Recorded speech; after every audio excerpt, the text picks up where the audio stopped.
शुक्लाम्बरधरम् विष्णुम् शशिवर्णम् चतुर्भुजम् प्रसन्नवदनम् ध्यायेत् सर्वविघ्नोपशान्तये व्यासम् वसिष्ठनप्तारम् शक्तेः पौत्रमकल्मषम् पराशरात्मजम् वन्दे शुकतातम् तपोनिधिम् व्यासाय विष्णुरूपाय व्यासरूपाय विष्णवे नमो वै ब्रह्मनिधये वासिष्ठाय नमो नमः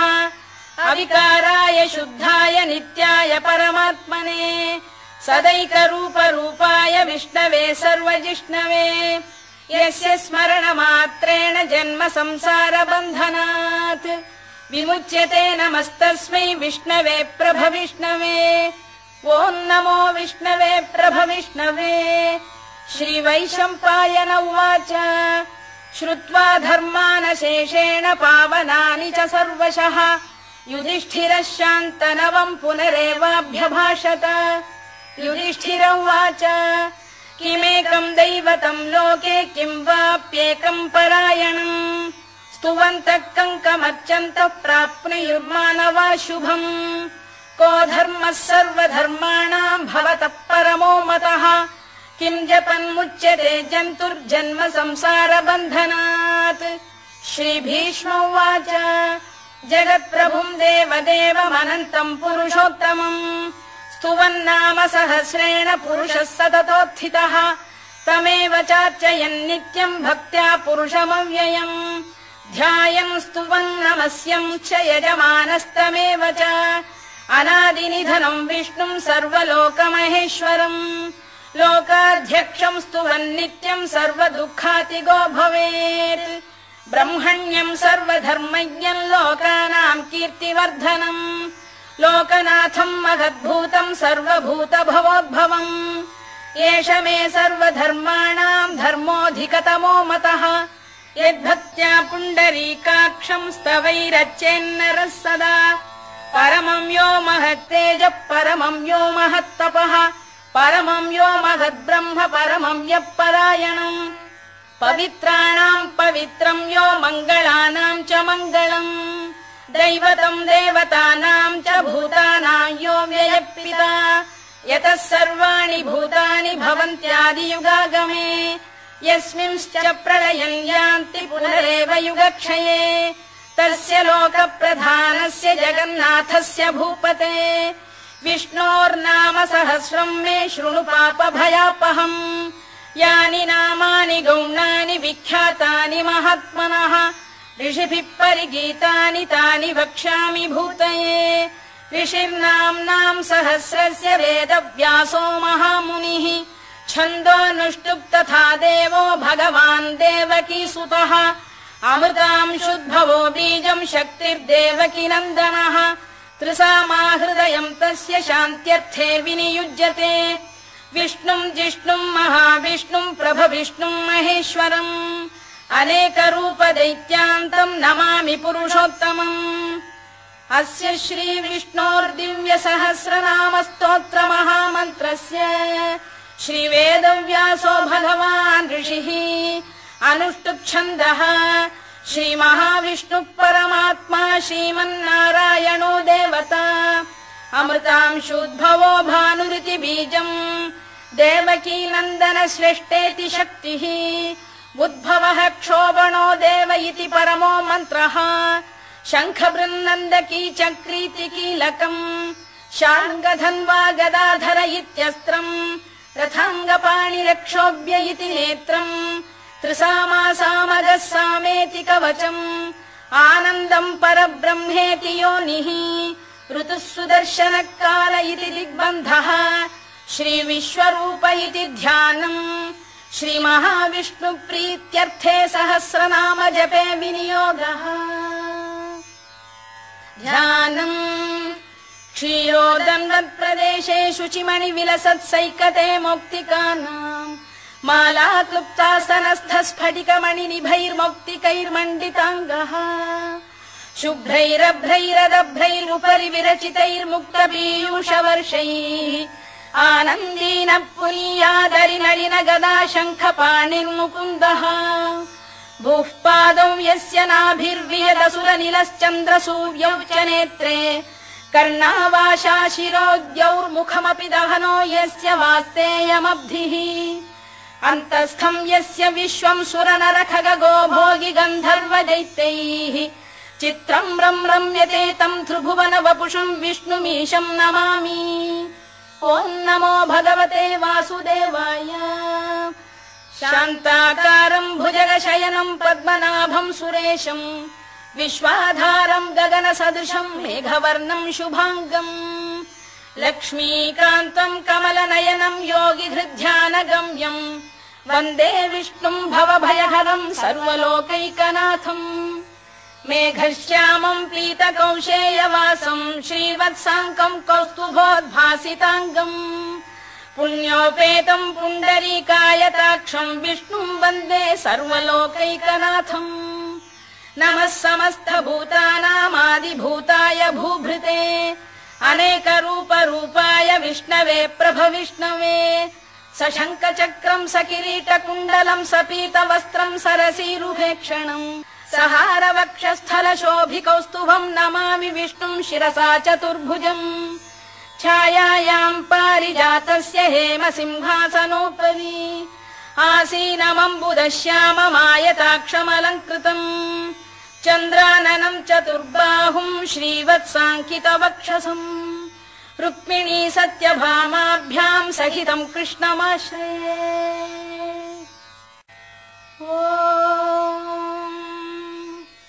विश्वं विष्णुर्वषत्कारो भूतभव्य भवत्प्रभुः भूतकृद्भूतभृद्भावो भूतात्मा भूतभावनः भूतात्मा परमात्मा च मुक्तानां परमागतिः अव्ययः पुरुषः साक्षी क्षेत्रज्ञोऽक्षर एव च योगो योगविदां नेता प्रधानपुरुषेश्वरः नारसिंहवपुः श्रीमान् केशवः पुरुषोत्तमः सर्वः शर्वः शिवस्थाणुर्भूतादिर्निधिरव्ययः सम्भवो भावनो भर्ता प्रभवः प्रभुरीश्वरः स्वयंभूः शम्भुरादित्यः पुष्कराक्षो महास्वनः अनादिनिधनो धाता विधाता धातुरुत्तमः अप्रमेयो ऋषिकेशः पद्मनाभोऽमर प्रभुः विश्वकर्मा मनुस्पष्टा स्थविष्ठस्थविरो ध्रुवः अग्राह्यः शाश्वत कृष्णो लोहिताक्ष प्रदर्दनः प्रभूतस्त्रिककुब्धाम पवित्रं मङ्गलं परम् ईशान प्राणद प्राणो ज्येष्ठः श्रेष्ठः प्रजापतिः हिरण्यगर्भो भूगर्भो माधवो मधुसूदनः ईश्वरो विक्रमी धन्वी मेधावी विक्रमक्रमः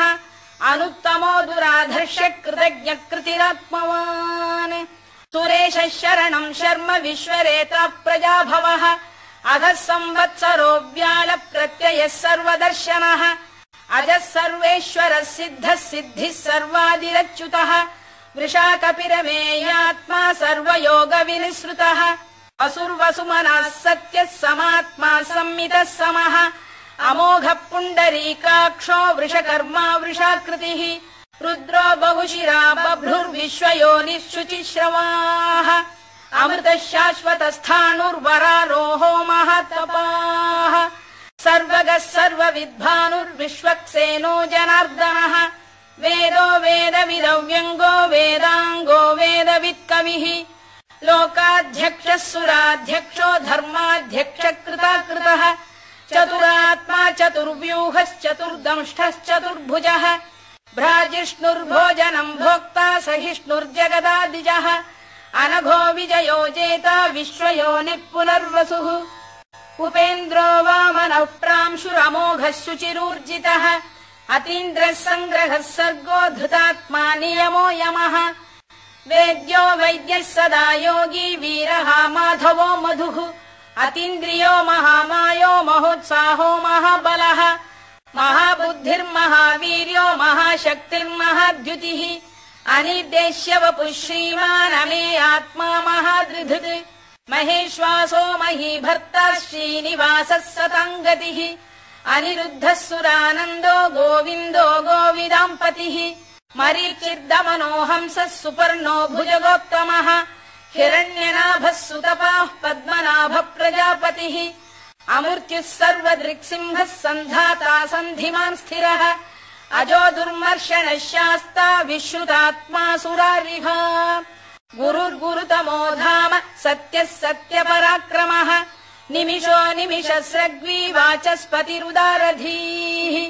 अग्रणीर्ग्रामणी श्रीमान् न्यायो नेता समीरणः सहस्रमूर्धा विश्वात्मा सहस्राक्षः सहस्रपात् आवर्तनो निवृत्तात्मा संवृतः सम्प्रमर्दनः अधः संवर्तको गम्भीरनिलो धरणीधरः सुप्रसाद प्रसन्नात्मा विश्वधृक् विश्वभुग्विभुः सत्कर्ता सत्कृतः साधुर्जन्धुर्नारायणो नरः असङ्ख्येयो प्रमेयात्मा विशिष्टः शिष्टकृच्छुचिः सिद्धार्थ सिद्ध संकल्पः सिद्धिदः सिद्धिसाधनः वृषाही वृषभो विष्णुर्वृषपर्वा वृषोदरः वर्धनो वर्धमानश्च विविक्तः श्रुतिसागरः सुभुजो दुर्धरो वाग्मी महेन्द्रो वसुदो वसुः नैकरूपो बृहद्रूपः शिपिविष्टप्रकाशनः ओजस्तेजोऽब्जुदिधर प्रकाशात्मा प्रतापनः ऋद्धः स्पष्टाक्षरो मन्त्रश्चन्द्रांशुर्भास्करद्युतिः अमृतांशुद्भवो भानुः शशबिन्दुः सुरेश्वरः औषधम् जगतः सेतुः सत्यधर्मपराक्रमः भूतभव्यभवन्नाथः पवनः पावनो नलः कामः कामकृत्कान्तः कामः कामप्रदः प्रभुः युगादिकृद्युगावर्तो नैकमायो महाशनः अदृश्यो व्यक्तरूपश्च सहस्रजिदनन्तजित् इष्टो विशिष्टः शिष्टेष्टः शिखण्डी नघुषो वृषः क्रोधः क्रोधकृत्कर्ता विश्वबाहुर्महीधरः अच्युत प्रथित प्राण प्राणदो वासवानुजः अपां निधिरधिष्ठानमप्रमत्त प्रतिष्ठितः स्कन्द स्कन्दधरो धुर्यो वरदो वायुवाहनः वासुदेवो बृहद्भानुरादिदेवः पुरन्दरः अशोकस्तारणस्तारः शूरः शौरिर्जनेश्वरः अनुकूलः शतावर्तः पद्मी पद्मनिभेक्षणः पद्मनाभोरविन्दाक्षः पद्मगर्भः शरीरभृत् महर्धिर्वृद्धो वृद्धात्मा महाक्षो गरुडध्वजः अतुलः शरभो भीमः समयज्ञो हविर्हरिः सर्वलक्षणलक्षण्यो लक्ष्मीवान् समितिञ्जयः विक्षरो रोहितो मार्गो हेतुर्दामोदरः सहः महीधरो महाभागो वेगवानमिताशनः उद्भवः क्षोभणो देवः श्रीगर्भः परमेश्वरः करणम् कारणम् कर्ता विकर्ता गहनो गुहः व्यवसायो व्यवस्थानः संस्थानस्थानदो ध्रुवः परधिः परमस्पष्टस्तुष्टः पुष्टः शुभेक्षणः रामो विरामो विरतो मार्गो नेयोनयोनयः वीरः शक्तिमताम् श्रेष्ठो धर्मो धर्मविदुत्तमः वैकुण्ठः पुरुष प्राण प्राणद प्रणव पृतुः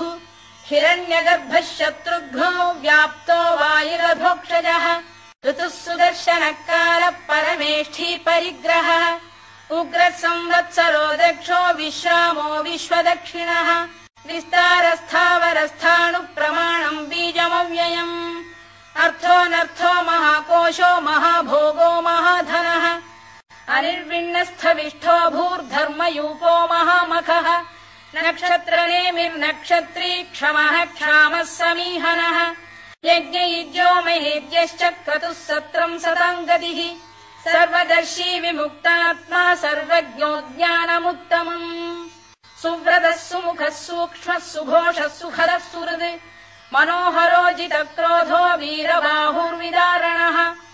स्वापनः स्ववशो व्यापी नैकात्मा नैककर्मकृत् वत्सरो वत्सलो वत्सी रत्नगर्भो धनेश्वरः धर्मकृद्धर्मकृद्धर्मी सदसक्षरमक्षरम् अभिज्ञाता सहस्रांशुर्विधाता कृतलक्षणः अभस्तिनेमिः सत्रस्तः सिंहो भूतमहेश्वरः आदिदेवो महादेवो देवेशो देवभृद्गुरुः उत्तरो गोपतिर्गोप्ता ज्ञानगम्यः पुरातनः शरीरभूतभृद्भोक्ता कपीन्द्रो भूरि दक्षिणः सोमपोऽमृतपः सोमः पुरुजित्पुरुसत्तमः विनयो जयः सत्यसन्धो दाशार्हः सात्वताम् पतिः जीवो विनयिता साक्षी मुकुन्दोमितविक्रमः अम्भोनिधिरनन्तात्मा महोदधिशयोऽन्तकः अजो महार्घ स्वाभाव्यो जितामित्रप्रमोदनः आनन्दो नन्दनो नन्दः सत्यधर्मा त्रिविक्रमः महर्षि कपिलाचार्य कृतज्ञो मेदिनीपतिः त्रिपदस्त्रिदशाध्यक्षो महाशृङ्गकृतान्तकृत् महावराहो गोविन्दः सुषेणः कनकाङ्गिनी गुह्यो गभीरो गहनो गुप्तश्चक्रगदाधरः मेधास्वाङ्गो जितकृष्णो दृढः सङ्कर्षणोच्युतः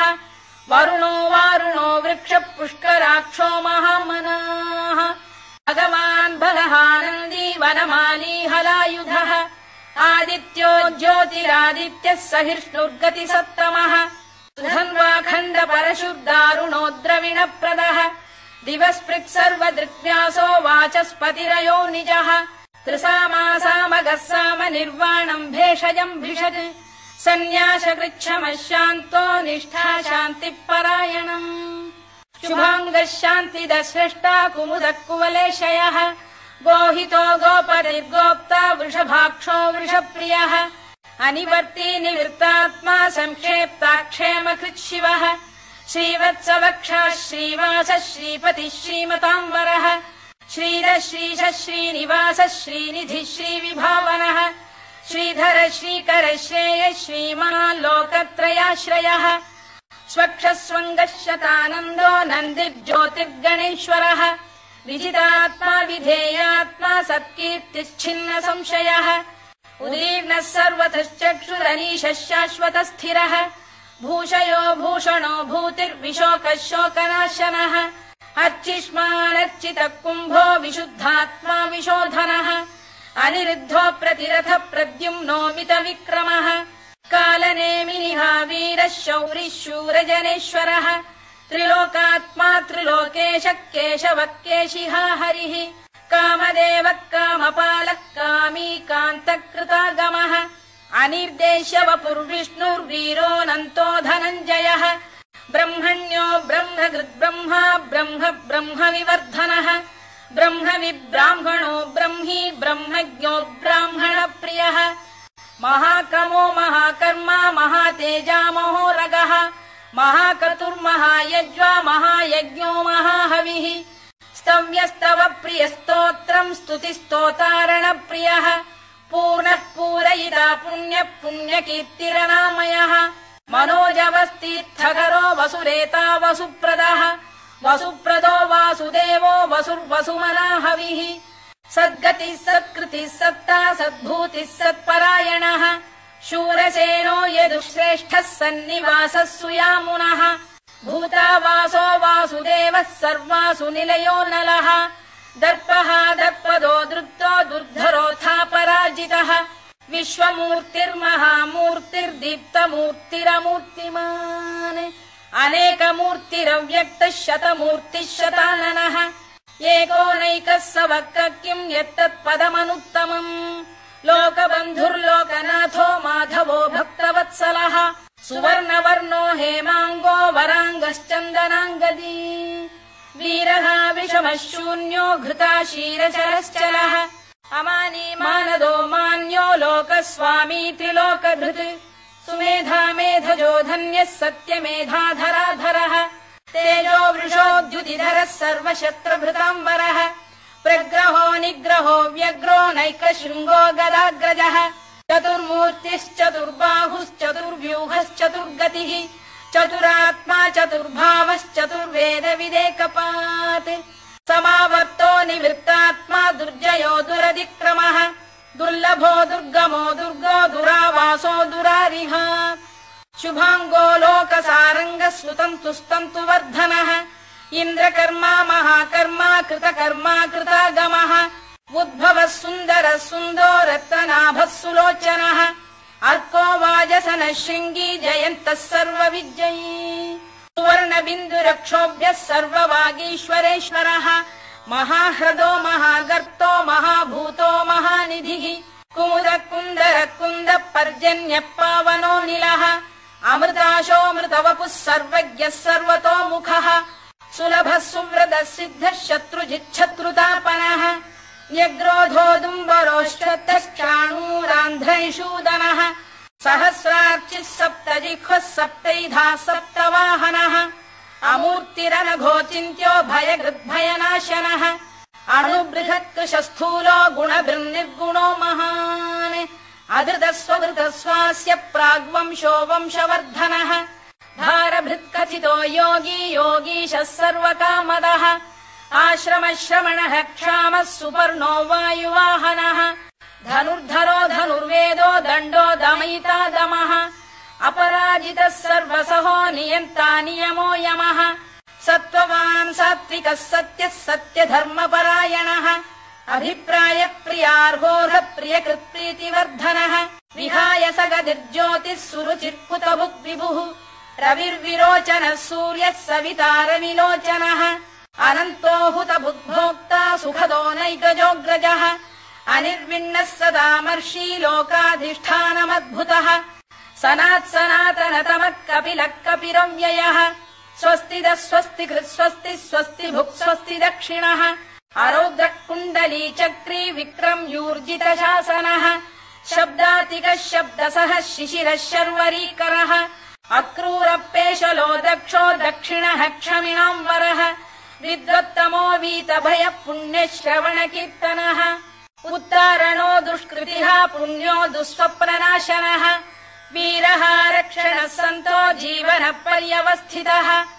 अनन्तरूपोऽनन्तः श्रीर्जितमन्युर्भयापहः चतुरश्रो गभीरात्मा विदिशो व्यादिशो दिशः अनाधिर्भूर्भुवो लक्ष्मी सुवीरो रुचिराङ्गदः जननो जनजन्मादिर्भीमो भीमपराक्रमः आधारनिलयो धाता पुष्पहास प्रजागरः ऊर्ध्वगः सत्पथाचार प्राणद प्रणवप्रणः प्रमाणम् प्राणनिलय प्राणभृत्प्राणजीवनः तत्त्वम् तत्त्वविदेकात्मा जन्म मृत्युजरातिगः भूर्भुवः स्वस्तरुस्तारः सविता प्रपितामहः यज्ञो यज्ञपतिर्यज्वा यज्ञाङ्गो यज्ञवाहनः यज्ञभृद्यज्ञकृद्यज्ञी यज्ञभुग्यज्ञसाधनः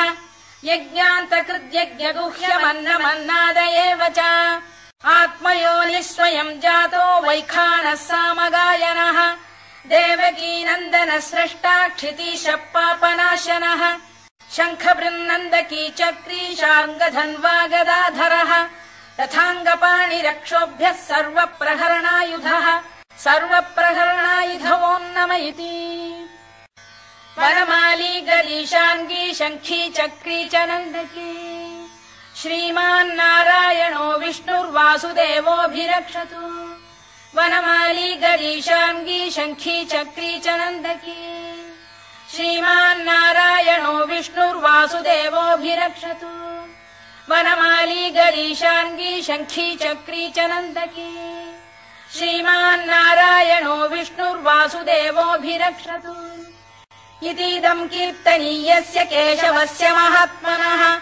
नाम्नाम् सहस्रम् दिव्यानामशेषेण प्रकीर्तितम् य इदम् शृणुयान् नित्यम् यश्चापि परिकीर्तयेत् नाशुभम् प्राप्नुयात् किञ्चित् सोमुत्रेह च मानवः वेदान्तको ब्राह्मणस्य क्षत्रियो विजयी भवेत्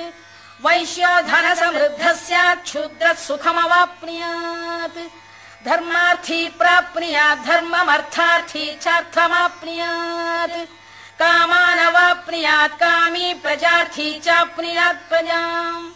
भक्तिमान् यः सदोत्थाय शुचिस्तद्गतमानसः सहस्रम् वासुदेवस्य नाम्नामेतत् प्रकीर्तयेत् यशः प्राप्नोति विपुलम् याति प्राधान्यमेव च अचलाम् श्रियमाप्नोति श्रेयः प्राप्नोत्यनुत्तमम् न भयम् क्वचिदाप्नोति वीर्यम् तेजश्च विन्दति भवत्य रोगोद्युतिमान् बलरूपगुणान्वितः रोगार्तो मुच्यते रोगात् बद्धो मुच्येत बन्धनात् भयान्मुच्येत भीतस्तु मुच्येतापन्न आपदः दुर्गाण्यतितरत्याशु पुरुषः पुरुषोत्तमम् स्तुवन्नाम सहस्रेण नित्यम् भक्तिसमन्वितः वासुदेवाश्रयो मर्त्यो वासुदेवपरायणः सर्वपाप विशुद्धात्मा याति ब्रह्म सनातनम् न वासुदेव भक्तानाम् अशुभम् विद्यते क्वचित् जन्म मृत्यु जरा व्याधि भयम् नैवोपजायते इमं स्तवमधीयान श्रद्धा भक्ति समन्वितः युज्येतात्मसुख क्षान्ति श्रीधृति स्मृति कीर्तिभिः न क्रोधो न च मात्सर्यम् न लोभो न शुभा मतिः भवन्ति कृत पुण्यानाम् भक्तानाम् पुरुषोत्तमे द्यौः स चन्द्रार्क नक्षत्राखम् दिशो भूर्महो दधिः वासुदेवस्य वीर्येण विधृतानि महात्मनः ससुरासुर गन्धर्वम् स यक्षोरगराक्षसम् जगत्वशे वर्ततेदम् कृष्णस्य सचराचरम् इन्द्रियाणि मनो बुद्धिः सत्त्वम् तेजो बलम् धृतिः वासुदेवात्मकान्याहुः क्षेत्रम् क्षेत्रज्ञ एव च सर्वागमानामाचार प्रथमम् परिकल्पते आचार प्रभवो धर्मो धर्मस्य प्रभुरच्युतः ऋषयः पितरो देवा महाभूतानि धातवः जङ्गमा जङ्गमम् चेदम् जगन्नारायणोद्भवम् योगो ज्ञानम् तथा साङ्ख्यम् विद्या शिल्पादिकर्म च वेदाः शास्त्राणि विज्ञानमेतत् सर्वम् जनार्दनात् एको विष्णुर्महद्भूतम् पृथग्भूतान्यनेकशः त्रीन् लोकान् व्याप्य भूतात्मा भुङ्क्ते विश्वभुवव्ययः इमम् स्तवम् भगवतो विष्णोर्व्यासेन कीर्तितम् पठेद्य इच्छेत् पुरुषः श्रेयत् प्राप्तुम् सुखानि च विश्वेश्वरमजम् देवम् जगतः प्रभुमव्ययम् भजन्ति ये पुष्कराक्षम् न ते यान्ति पराभवम् न ते यान्ति पराभवम् ओन्नम इति अर्जुनोवाच पद्मपत्र विशालाक्ष पद्मनाभसुरोत्तम भक्तानामनुरक्तानाम् त्राता भव जनार्दन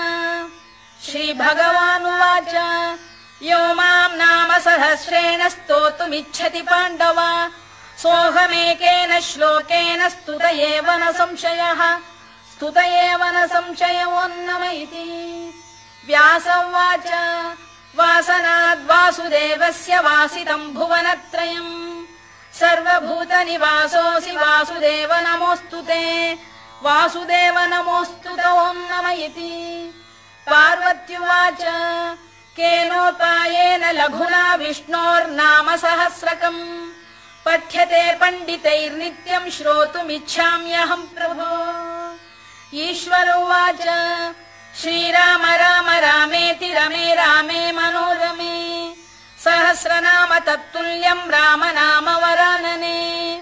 श्रीराम राम रामेति रमे रामे मनोरमे सहस्रनाम तत्तुल्यम् राम नाम वरानने श्रीराम राम रामेति रमे रामे मनोरमे सहस्रनाम तत्तुल्यम् राम नाम वरानने राम नाम वरानन ओन्नम इति ब्रह्मोवाच नमोऽस्त्वनन्ताय सहस्रमूर्तये सहस्रपादाक्षि शिरोरुबाहवे सहस्रनाम्ने पुरुषाय शाश्वते सहस्रकोटियुगधारिणे नमः सहस्रकोटियुगधारिणे नमः ओन्नम इति सञ्जय उवाच यत्र योगेश्वर कृष्णो यत्र पार्थो धनुर्धरः तत्र श्रीर्विजयो भूतिर्ध्रुवा नीतिर्मतिर्मम श्रीभगवानुवाच अनन्याश्चिन्तयन्तो मां ये जनाः पर्युपासते तेषाम् नित्याभियुक्तानां योगक्षेमम् वहाम्यहम् परित्राणाय साधूनां विनाशाय च दुष्कृताम् धर्म संस्थापनार्थाय सम्भवामि युगे युगे आर्ता विषण्णाः शिथिलाश्च भीता घोरेषु च व्याधिषु वर्तमानाः संकीर्त्य नारायण शब्दमात्रम् विमुक्त दुःखाः सुखिनो भवन्तु कायेन वाचा मनसेन्द्रियैर्वा बुद्ध्यात्मना वा प्रकृते स्वभावात् करोमि यद्यत् सकलम् परस्मै नारायणायेति समर्पयामि।